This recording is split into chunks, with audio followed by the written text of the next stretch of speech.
Election అప్డేట్స్ను అందరికంటే ముందుగానే తెలుసుకోవాలంటే ఈరోజే ఆర్టీవీ లైవ్ యాప్ని మీ మొబైల్లో డౌన్లోడ్ చేసుకోండి. సాయంత్రం 5 గంటలకు ఏఐసిసి అధ్యక్షులు మల్లికార్జున ఖర్గే గారు, అట్లాగే మా భువనగిరి పార్లమెంటు నియోజకవర్గ ఇన్ఛార్జ్ కోమటిరెడ్డి రాజగోపాల్ రెడ్డి అన్న గారి ఆధ్వర్యంలో గౌరవ పెద్దలు ఏఐసిసి అధ్యక్షులు మల్లికార్జున ఖర్గే గారు, వారితో పాటుగా రాష్ట్ర ముఖ్యమంత్రి వర్యులు, ఉప ముఖ్యమంత్రి గారు, మంత్రులు, ఈ జిల్లా మంత్రివర్యులు పెద్దలు కోమటిరెడ్డి వెంకరెడ్డి అన్న గారు, అట్లాగే 2 పార్లమెంటు నియోజకవర్గాల నుంచి పోటీ చేస్తున్న మా కాంగ్రెస్ పార్టీ అభ్యర్థులు చామల కిరణ్ కుమార్ రెడ్డి గారు, అట్లాగే రఘువీర్ రెడ్డి గారు, వీరితో పాటుగా పెద్దలు జానారెడ్డి గారు, మా ఉమ్మడి నల్గొండ జిల్లాకు సంబంధించినటువంటి ఎమ్మెల్యేలు, సీనియర్ నాయకులు, జిల్లా పార్టీ అధ్యక్షులు, రాష్ట్రం నుంచి రాష్ట్ర ఇన్ఛార్జిగా ఉన్నటువంటి దీపాదాస్ మున్షి గారు, రోహిత్ చౌదరి గారు, ఇంకా అనేక మంది పెద్దలు ఈ సభకు హాజరు కాబోతా ఉన్నారు. దాదాపు 50,000 పైచిలకు జనం స్వచ్ఛందంగా వచ్చేటువంటి అవకాశం ఉంది. అందుకోసమే 50,000 పైచిలకు జనం వస్తారు కాబట్టి ఆ జనానికి అనుగుణమైనటువంటి ఏర్పాట్లు అవన్నీ కూడా చేసినాం. ఈ సభ ద్వారా ఉమ్మడి నల్గొండ జిల్లాలో కాంగ్రెస్ పార్టీ 2 సీట్లను కూడా భారీ మెజార్టీతో గెలుచుకోవడంతో పాటు ఇది కాంగ్రెస్ జిల్లా, కాంగ్రెస్ కంచుకోట అని చెప్పేసి మరొకసారి ప్రూవ్ చేయబోతా ఉన్నాం. నిన్న అమిత్ షా భువనగిరికి వచ్చినటువంటి సందర్భంలో ఆయన చేసినటువంటి చిల్లర ఆరోపణలు, చిల్లి ఆరోపణలు చూస్తుంటే ఈ దేశాన్ని పరిపాలిస్తున్నటువంటి నరేంద్ర మోడీ కానీ, ఈ దేశ హోమ్ మినిస్టర్గా ఉన్నటువంటి అమిత్ షా కానీ ఎంత దిగజారి మాట్లాడుతారు, ఎంత దిగజారిపోయారు అనేటువంటిది చాలా స్పష్టంగా అర్థమవుతుంది. వాళ్ళ దిగజారుడు మాటలు, వాళ్ళ ప్రెస్టేషన్ చూస్తూ ఉంటే ఈ దేశంలో గాంధీ కుటుంబానికి ఆదరణ పెరిగి, గాంధీ కుటుంబాన్ని ఈ దేశ ప్రధానమంత్రిగా రాహుల్ గాంధీని చూడాలని చెప్పేసి ప్రజలు భావిస్తున్నారు, ప్రజలు కోరుకుంటున్నారు అనేటువంటి చాలా స్పష్టంగా అర్థమవుతుంది. ఎందుకంటే మణిపూర్ లాంటి చోట్ల బీజేపీ వాళ్ళు ప్రచారానికి పోతే జనం ఎమ్మడి పడి తరుముతున్నటువంటి ఒక వీడియోస్ని కూడా మనం చూస్తాం. మణిపూర్ లాంటి రాష్ట్రంలో ప్రజలు తరుముతుందంటే ఈ దేశంలో ఉండేటువంటి ప్రజలు బీజేపీని ఢిల్లీ గద్దెమించి తరమాలనేటువంటి ఒక ఆలోచనతో ఉన్నారు. బీజేపీ ఉంటే ఈ దేశంలో ఉండేటువంటి ఎస్సీలకు, ఈ దేశంలో ఉండేటువంటి ఎస్టీలకు, ఈ దేశంలో ఉండేటువంటి బీసీలకు, ఈ దేశంలో ఉండేటువంటి మైనార్టీలకు, ఈ దేశంలో ఉండేటువంటి అప్పర్ క్యాస్ట్లో ఉండేటువంటి పేదవాళ్ళందరికీ, యువకులకు, విద్యార్థులకు రక్షణ లేదు, బతుకు లేదు, భవిష్యత్తు లేదు అనేటువంటి ఒక ఆలోచనతో ప్రజలు ఉన్నారు. కాబట్టి ఈ దేశంలో ఉండేటువంటి యువకులకు, అన్ని వర్గాల ప్రజలకు ఒక రక్షణ కావాలి, వాళ్ళకు ఒక భవిష్యత్తు కావాలి, వాళ్ళకు ఒక భరోసా కావాలంటే అది రాహుల్ గాంధీతోనే, రాహుల్ గాంధీ ప్రధానమంత్రి అయితేనే మాకు ఒక భరోసా, మాకు ఒక రక్షణ అని చెప్పేసి ప్రజలు భావిస్తాం. కాబట్టి ఈ దేశం యొక్క ఆర్థిక స్థితిగతులు మెరుగుపడాలంటే కూడా రాహుల్ గాంధీకి ఒక స్పష్టమైనటువంటి విజన్ ఉందని చెప్పేసి ప్రజలు భావిస్తాం. ఎందుకంటే ఉపాధి హామీ ఆ రోజు యూపీఏ గవర్నమెంట్ అధికారంలో ఉన్నప్పుడు యూపీఏ చైర్పర్సన్గా ఉన్నటువంటి పెద్దలు సోనియా గాంధీ గారు, అప్పుడు మన్మోహన్ సింగ్ గారు, వీరందరూ కూడా ఆలోచించేసి ఉపాధి హామీని పెట్టారు.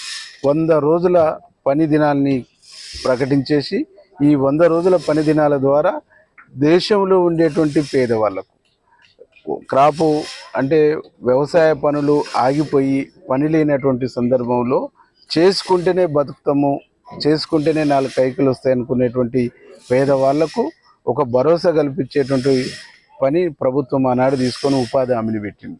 ఉపాధి హామీ 100 రోజులు పని జరగటం ద్వారా పేదవాడికి ఉపయోగంతో పాటు ఆ ఉపాధి హామీ మెటీరియల్ గ్రాంట్స్ కింద వచ్చేటువంటి డబ్బులు ఏవైతున్నాయో సీసీ రోడ్లు ఈ గ్రామాల డెవలప్మెంట్ కోసం కూడా ఉపయోగపడాయి. అంటే కాంగ్రెస్ పార్టీ ఏ నిర్ణయం తీసుకున్నా, ఏ పథకం పెట్టినా బహుళ ప్రయోజనాలు అనేటువంటిది చూసింది, బహుళ ప్రయోజనాల కోణం నుంచి చూసింది, బహుళ ప్రయోజనాల యొక్క విజన్తో ముందుకు పోయింది. ఆ ఉపాధి హామీని కూడా 70-80 రోజులకు మించి నిర్వహిస్తున్నటువంటి ఒక పరిస్థితి లేదు.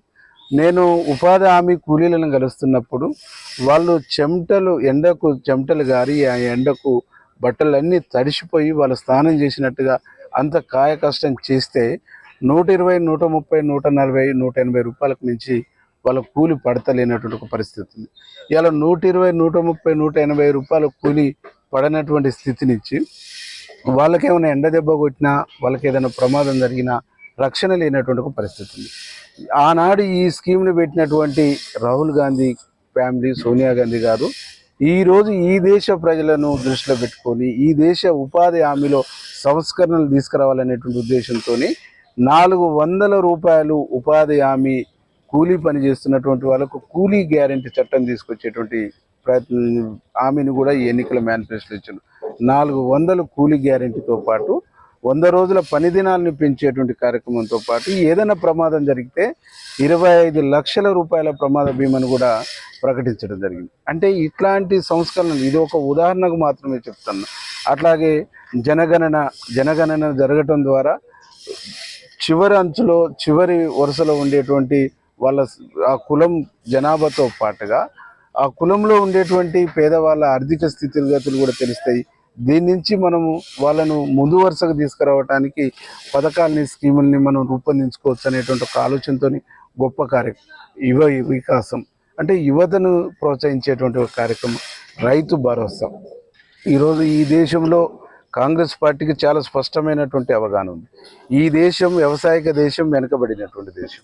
వ్యవసాయ రంగ అభివృద్ధి జరిగినప్పుడు మాత్రమే దేశ అభివృద్ధి జరుగుతుంది. వ్యవసాయ రంగం సంక్షోభంలో ఉన్నంత కాలం, వ్యవసాయ రంగం సంక్షోభంలో కొనసాగినంత కాలం ఈ దేశం సంక్షోభంలో ఉంటుంది. కాబట్టి వ్యవసాయ రంగాన్ని అభివృద్ధి పదంలో తీసుకుపోవాలనేటువంటి ఉద్దేశంతో రైతు భరోసా అనేటువంటి కార్యక్రమాన్ని కూడా రేపు ఈ ఎన్నికల మేనిఫెస్టోలో ప్రకటించడం జరిగింది. రేపు దేశంలో ప్రధానమంత్రి రాహుల్ గాంధీ కాగానే అట్లాంటి సంస్కరణలు కూడా తీసుకొస్తారనేటువంటిది బలమైన నమ్మకం. ఏవిరా బిడాక్ ఇదేనా రావు కాక గదేంది మీరు ఓట్లేనికి పోలే ఎవరికేస్తే ఏం లాభం? పెట్టిన దానికి 10 ఇంతలు సంపాదించేటోళ్ళే కదా. తెల్లని అన్ని పాలు కావు, నల్లని అన్ని నీళ్లు కావు. మోడీ చెప్పి అవు మామా, మనం ఓటు వేస్తుంది మన ఆర్థిక వ్యవస్థను ఇంకా పెంచడం కోసం. ఎన్ని కష్టాలు వచ్చినా మన కోసం నిలబడుతున్న గొప్ప నాయకుడి కోసం. ఒకప్పుడు టెర్రరిస్టుల విధ్వంసాలతో, నక్సలైట్ల దాడులతో దద్దరిల్లిన నా నేల ఈ రోజు ఎక్కడా ఉగ్రవాదుల దాడులు లేకుండా, మతం పేరుతో మారణ హోమాలు లేకుండా ప్రశాంతంగా ఉందంటే కారణం మోదీ కాదంటామా? మోదీ గారి అడుగులో అడుగు వేస్తూ నేనుంటాను. మరి మీరు కమలం గుర్తుకి ఓటేద్దాం, బీజేపీని గెలిపిద్దాం. మోడీ మన అందరి నేస్తం, బీజేపీనే గెలిపించేద్దాం.